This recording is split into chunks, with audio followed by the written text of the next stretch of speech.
Assalamualaikum warahmatullahi wabarakatuh. Waalaikumsalam warahmatullahi wabarakatuh. Apa kabar anak ustaz semuanya? Alhamdulillah luar biasa, tetap semangat bersama Aswafa. Allahu Akbar. Baik, sebelum kita mulai belajar pada pagi hari ini untuk keberkahan kita, mari sama-sama kita mulai dengan berdoa.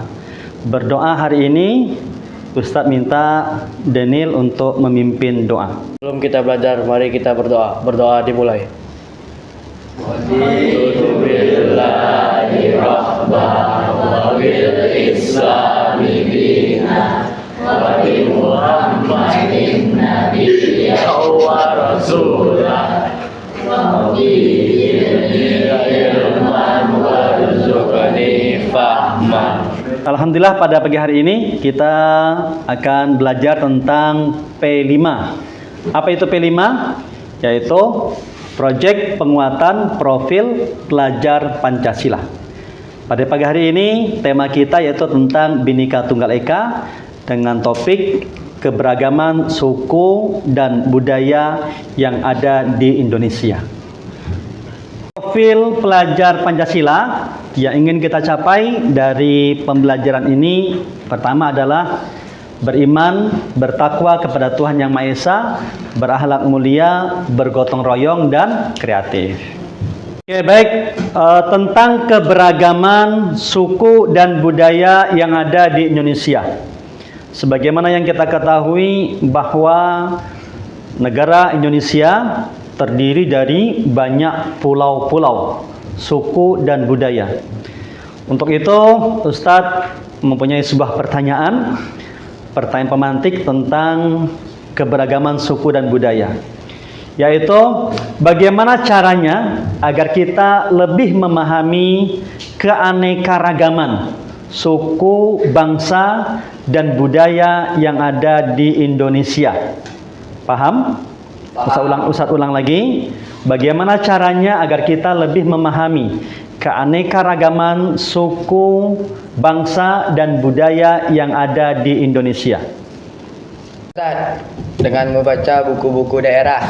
Oke. Ustaz, Ya. dengan menonton video keberagaman suku dan budaya di Indonesia, Ustaz. Cara agar kita lebih memahami keanekaragaman suku, bangsa, dan budaya yang ada di Indonesia. Mahdi? Mencari informasi melalui media sosial, Ustaz. Oke. Tujuan pembelajaran yang ingin kita capai dalam proyek P5 ini, yang pertama adalah siswa mampu menjelaskan pengertian keberagaman suku dan budaya yang ada di Indonesia. Kemudian, siswa memahami peran keberagaman suku dan budaya dalam memperkaya kehidupan berkebangsaan di masyarakat Indonesia. Kemudian yang ketiga, siswa menunjukkan sikap menghargai, menghormati perbedaan suku, budaya, dan adat istiadat yang ada di Indonesia. Adapun rangkaian kegiatan yang akan kita lakukan dalam proyek P5 ini, yang pertama, pembelajaran pagi ini alhamdulillah sudah kita mulai dengan doa, kemudian nanti menonton video, kemudian nanti membuat peta konsep tentang keberagaman suku dan budaya, kemudian permasalahan-permasalahan yang terjadi terkait keanekaragaman suku dan budaya, kemudian studi kasus tentang keanekaragaman suku dan budaya, kemudian mendesain proyek yang cocok untuk mencapai tujuan. Apa tujuan kita? Yaitu menghargai keberagaman.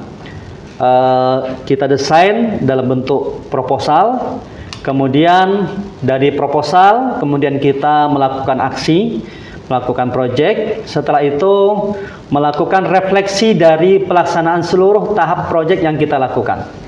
Kemudian melakukan evaluasi dan melakukan riset singkat atau rekomendasi program yang bisa dilanjutkan oleh sekolah untuk masa yang akan datang. terkait tentang keberagaman suku budaya yang ada di Indonesia. Mari kita saksikan tayangan video berikut ini.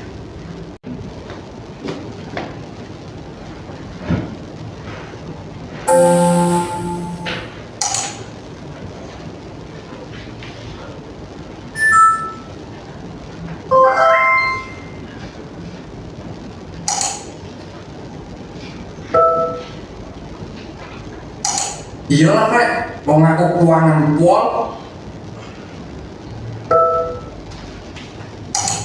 Aduh, maaf ya, ada urusan tanggal 5. Sibuk nak pesan sekarang, maaf ya.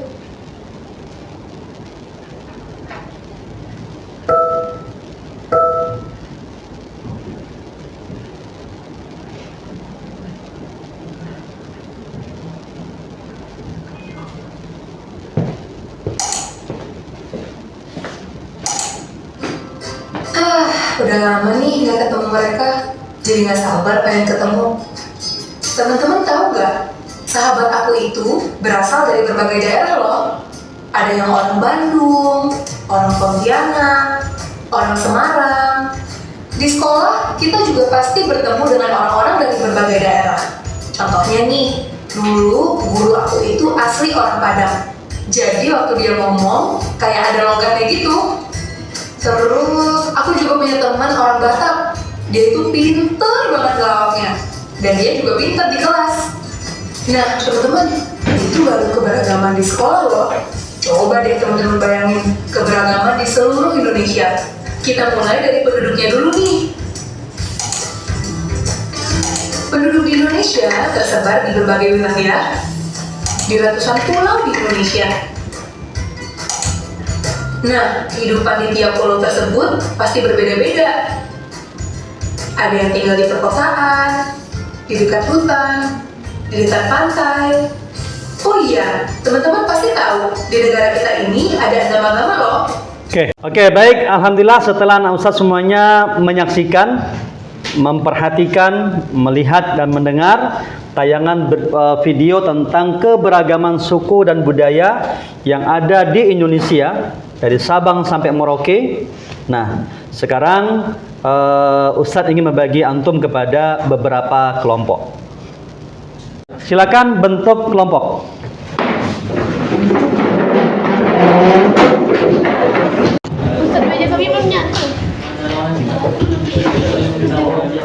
Untuk tugas pertama, antum membuat peta konsep tentang keanekaragaman suku dan budaya yang ada di Indonesia. Nah, keberagaman yang pertama yang kita diskusikan adalah keberagaman melalui tanya jawab antar teman. Nah, anak ustaz kan punya teman nih, Panji, temannya si Muhammad Diaul Haq. Panji bertanya kepada Diaul Haq. Diaul Haq ini apa sukunya? Ya, apa budayanya, apa kebiasaan dan sebagainya. Oke, silakan antum diskusikan antar teman, kemudian antum tulis dari hasil diskusi tersebut. Oke, Ustaz kasih waktu selama 10 menit. Menurut antum, apa arti Bhinneka Tunggal Ika? Bhinneka Tunggal Ika itu berbeda-beda tapi tetap satu jiwa. Ada berapa suku yang ada di Indonesia? Ada Batak, Jawa, Minang, Melayu, banyak lagi. Oke, tentang keberagaman Bhinneka Tunggal Ika, ya, yang pertama pertanyaannya apa arti Bhinneka Tunggal Ika? Hani, apa arti Bhinneka Tunggal Ika?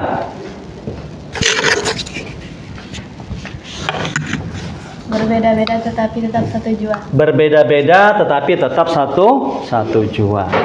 Kemudian berikutnya, apa manfaat menghargai budaya daerah lain?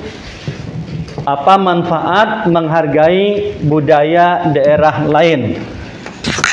Rasa. Agar kita belajar hal baru dan meningkatkan persatuan. Oke, Oke, tugas berikutnya setelah kita memahami tentang Bhinneka Tunggal Ika, berikutnya adalah antum bisa minta untuk menulis tentang keberagaman suku dan budaya. Untuk ini saya kasih waktu 10 menit, silakan didiskusikan bersama teman-teman di kelompoknya. Oke. Waktu diskusi kelompok sudah selesai, Ustaz minta dari perwakilan kelompok untuk menyampaikan hasil diskusi tentang keberagaman suku dan budaya yang ada di Indonesia. Ada yang siap? Saya Ustaz. Oke, baik, silakan dari kelompok Nadifa. Ya. Tadi yang setelah disebutkan untuk aspek keberagaman itu ada suku bangsa, contohnya Jawa, Sunda, Batak, Minangkabau, Bugis, Dayak, dan lain-lain. Keterangannya itu keberagaman suku bangsa yang tersebar di seluruh wilayah Indonesia. Agama dan kepercayaan, contohnya Islam, Kristen, Katolik, Hindu, dan Buddha. Keterangan kebebasan menjalankan ibadah sesuai kepercayaan masing-masing. Oke, baik, tepuk tangan untuk Nadifa. Oke, baik anak Ustadz, setelah kita mendengar penjelasan dari kelompok Nadifa tentang keberagaman suku dan budaya di dalam masyarakat, di dalam kita bergaul, kadang-kadang terjadi perselisihan. Kadang-kadang terjadi permasalahan antar suku, bahkan juga tidak jarang terjadi perselisihan, perpecahan, pertikaian antar beda keyakinan. Baik, sekarang antum kembali diskusikan bersama kelompoknya, yaitu menemukan permasalahan keanekaragaman suku dan budaya. Mungkin juga termasuk tentang perbedaan agama atau keyakinan. Untuk ini saya kasih waktu 10 menit dari sekarang. Silakan didiskusikan bersama kelompoknya.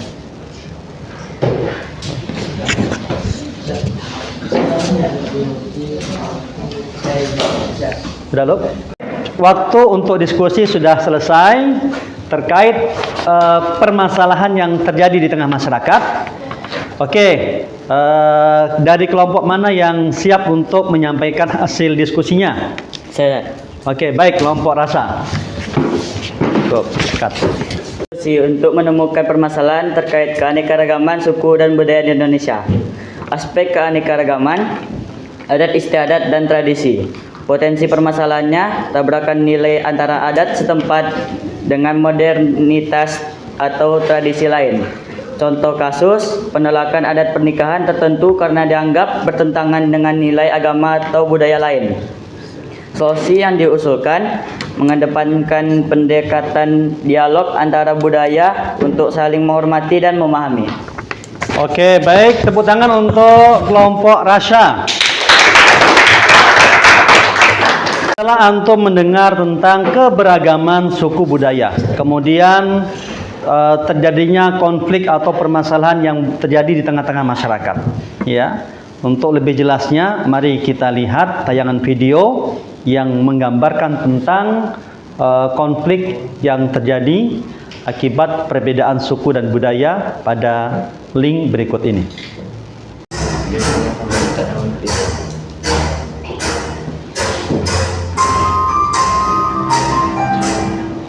Halo semuanya.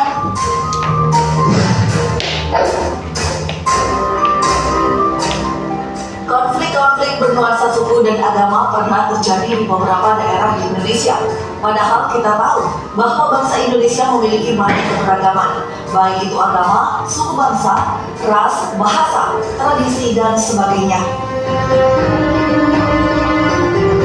Penyebab konflik bernuansa suku dan agama itu terjadi karena kesadaran masyarakat terhadap isu diskriminasi ini berdampak tidak langsung terhadap situasi demokratisasi di Indonesia, serta dapat merusak kehidupan harmoni masyarakat yang masih manusia. Terjadinya konflik biasanya di latar belakang. Alhamdulillah, dan kita sudah menyaksikan video yang kedua, yaitu tentang konflik yang terjadi di masyarakat kita, di daerah kita. Nah, sekarang silakan antum cari informasi dari berbagai macam sumber belajar tentang masalah yang timbul karena adanya keragaman suku dan budaya di Indonesia. Ya, pasti ada masalah ketika adanya budaya yang berbeda, adat istiadat yang berbeda dan sebagainya. Kemudian dari masalah itu temukan solusi dari masalah. Silakan antum diskusikan dengan teman kelompoknya. Untuk ini saya kasih waktu sekitar 15 menit. Silakan didiskusikan.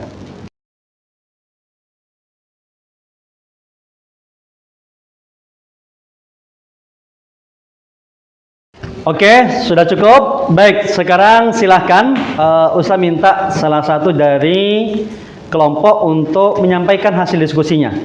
Kelompok mana yang belum? Ada? Ya, coba dari Anissa, apa hasil diskusinya? Masalahnya diskriminasi terhadap kelompok minoritas. Penyebabnya karena dominasi budaya mayoritas atau prasangka. Dampaknya terhambatnya partisipasi kelompok minoritas dalam berbagai aspek kehidupan. Solusi yang bisa diberikan yaitu perlindungan hukum dan memperkuat pendidikan toleransi di sekolah dan masyarakat. Oke, baik. Jadi masalah yang diangkat adalah apa tadi? Masalah Anissa tentang diskriminasi terhadap kelompok minoritas. Oke, masalah diskriminasi terhadap kelompok minoritas. Ini kadang-kadang memicu perselisihan. Ketika kita sebagai kaum minoritas hidup di satu kelompok, ya, kadang-kadang kelompok minoritas ini selalu tertindas. Tidak adanya toleransi antar mereka. Dan mereka kadang-kadang bertindak berbuat semena-mena. Oke, baik, tepuk tangan untuk Anissa. Kita mulai. Baik, untuk kontekstualisasi dari berbagai macam masalah, keanekaragaman, kemudian permasalahan, terus solusi dan sebagainya sudah kita bahas, sudah kita diskusikan. Berikutnya kita akan melakukan aksi ya dari P5 ini. Ustaz minta kita ingin membuat sebuah project ya dari berbagai macam masalah, dari berbagai keanekaragaman. Kita ingin membuat tentang budaya daerah yang ingin kita angkat. Dalam kesempatan ini kita ingin mengangkat sebuah tari tradisional dari daerah yang ada di Indonesia. Untuk itu, silakan didiskusikan ya dalam bentuk proposal karena ini terkait masalah biaya, kemudian juga tentang kegiatan dan siapa-siapa saja yang terkait dalam kegiatan tersebut. Oke, silakan antum buat proposal, diskusikan bersama kelompoknya. Dari sekarang, silakan.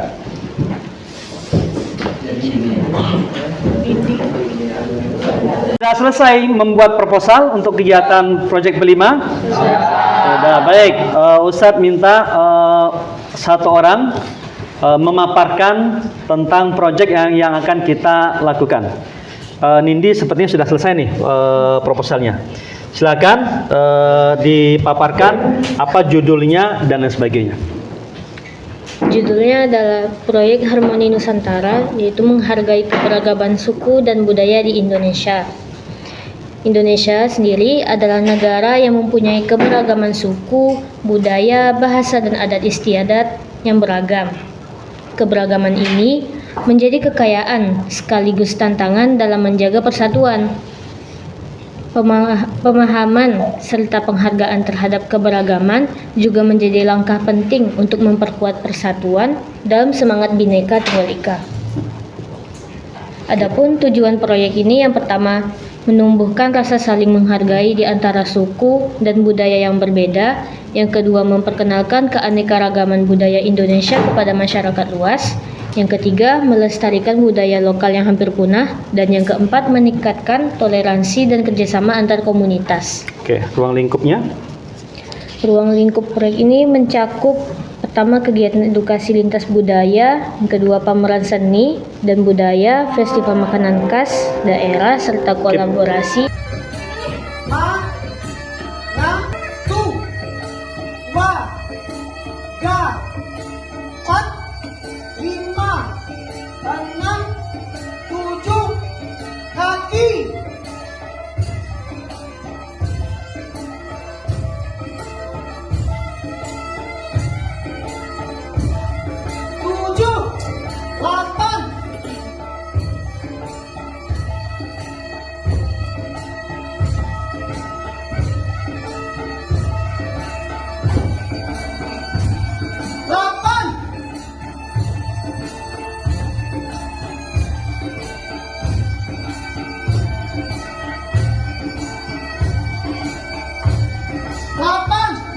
Baik, setelah kita melakukan proyek pameran seni budaya, Ustadz ingin menanya kepada antum semuanya sebagai bentuk refleksi dari proyek yang kita lakukan. Pertanyaannya, ya coba lihat. Apa yang menjadi pengalaman paling berkesan selama pelaksanaan proyek ini? Silakan nanti antum jawab. Ini Ustadz berikan dalam bentuk LKPD. Yang kedua, apa saja kendala yang dihadapi selama pelaksanaan kegiatan? Pasti kemarin saat kita melaksanakan kegiatan ada kendala-kendala. Silakan antum sebutkan. Berikutnya, bagaimana respon peserta terhadap kegiatan ini? Dari adik-adik kelas 7, kemudian abang-abang kelas dan kakak-kakak kelas 9. Nah, bagaimana respon mereka terhadap kegiatan ini? Kemudian juga evaluasi tiap kegiatan. Ya, evaluasi dari tiap kegiatan pameran yang kita lakukan kemarin. Yuk. Oke, setelah kita melakukan refleksi, kemudian apa tindak lanjut dari refleksi yang kita jawab? Ya, untuk itu berupa riset singkat atau rekomendasi komunitas yang dapat membantu memperluas dampak dari aksi yang dapat diangkat menjadi sebuah program sekolah. Ya, antum melakukan sebuah penelitian kecil, kira-kira program apa yang bisa kita lakukan di sekolah kita ini. Oke, siap? Ya. Riset singkat, komunitas pendukung keberagaman suku dan budaya. Komunitas budaya lokal. Deskripsi, komunitas ini biasanya berfokus pada pelestarian budaya daerah tertentu seperti seni tari, musik tradisional, atau kerajinan tangan. Peran komunitas budaya lokal, yang pertama ada memberikan materi budaya untuk kegiatan di sekolah. Yang kedua, mengadakan pelatihan seni atau workshop kerajinan tradisional. Contohnya adalah sanggar tari tradisional, contoh sanggar tari citra budaya di Yogyakarta, dan komunitas pengrajin batik lokal. Oke, baik. Ini riset singkat ya tentang program sekolah yang akan kita laksanakan di tahun yang akan datang. Oke, baik. Oke, anak-anak sekalian, alhamdulillah proyek kelima sudah kita laksanakan. Dari ini kita mendapatkan banyak wawasan tentang keanekaragaman suku dan budaya yang ada di Indonesia, menambah wawasan kita, dan kita juga mengetahui permasalahan-permasalahan yang terjadi, dan kita juga mengetahui tentang solusi dari masalah tersebut. Kemudian juga kita sudah melakukan sebuah proyek, sudah melakukan sebuah refleksi, tindak lanjut dan sebagainya. Maka dengan demikian berakhir sudah pembelajaran kita. Mari kita tutup dengan doa kafaratul majlis. Sama-sama kita baca. Subhanakallahumma Rabbana wa bihamdika asyhadu an la ilaha illa anta wa astaghfiruka wa atubu ilaik. Syukran. Wassalamualaikum warahmatullahi wabarakatuh. Waalaikumsalam warahmatullahi wabarakatuh.